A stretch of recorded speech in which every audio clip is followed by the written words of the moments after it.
മഹാരാഷ്ട്രയിൽ ജനാധിപത്യം അട്ടിമറിക്കപ്പെട്ടുവെന്ന ഉദ്ധവ് താക്കറെ 2024 വോട്ടർ പട്ടികയിലെ പൊരുത്തക്കേടുകൾ ചൂണ്ടിക്കാട്ടിയാണ് വോട്ട് മോഷണ തെളിവുകൾ നിരത്തി ശിവസേന താക്കറെ പക്ഷം രംഗത്തെത്തിയത്. അതേസമയം വരാനിരിക്കുന്ന തെരഞ്ഞെടുപ്പുകളിലെ പരാജയ ഭീതിയാണ് ഈ ആരോപണങ്ങൾക്ക് പുറകിലെന്ന് മുഖ്യമന്ത്രി ദേവേന്ദ്ര ഫഡ്നാവിസ് പ്രതികരിച്ചു.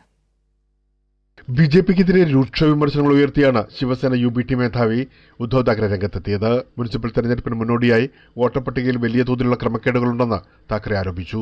വോട്ടർ പട്ടിക തിരുത്തുന്നതുവരെ മഹാരാഷ്ട്രയിൽ തെരഞ്ഞെടുപ്പ് നടത്താൻ അനുവദിക്കില്ലെന്നും താക്കറെ മുന്നറിയിപ്പ് നൽകി. संशय दूर होण्याच्या आधीच निवडणूक आयोगाने जाहीर केले की मुंबई महापालिकेच्या निवडणुकीत आता व्हीव्हीपॅट पण ठेवणार नाही. പ്രധാനമന്ത്രി നരേന്ദ്രമോദിയും കേന്ദ്ര ആഭ്യന്തരമന്ത്രി അമിത്ഷായും മുംബൈ മഹാരാഷ്ട്രയിൽ നിന്ന് വേർപെടുത്താൻ ഗൂഢാലോചന നടത്തുകയാണെന്നും ഉദ്ധവ് താക്കറെ ആരോപിച്ചു. गोळ्या झाडून मराठी माणूस झुकत नाही म्हणून आता पैसे देऊन विकत घेऊन मुंबई गिळण्याचा त्यांचा प्रयत्न चालला. അമിത്ഷായെ അനക്കൊണ്ടയോട് താരതമ്യം ചെയ്തും ഉദ്ധവ് രൂക്ഷമായി വിമർശിച്ചു.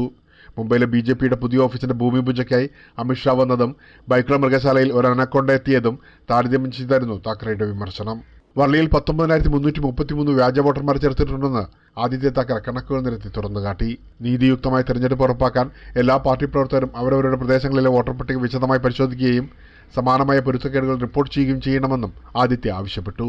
അതേസമയം വരാനിരിക്കുന്ന തെരഞ്ഞെടുപ്പുകളിലെ പരാജയഭീതിയാണ് ഈ ആരോപണങ്ങൾക്ക് പുറകിലെന്ന് മുഖ്യമന്ത്രി ദേവേന്ദ്ര ഫഡ്നാവിസ് പ്രതികരിച്ചു. या निवडणुकांमध्ये त्यांचा पराभव होणार आहे आणि म्हणून कव्हर फायरिंग म्हणून आधीच अशा प्रकारचं वातावरण ते तयार करतायत की बाबा बघा आम्ही हारलो, याचं कारण हे आहे. प्रेमलाल, कैली न्यूज, मुंबई.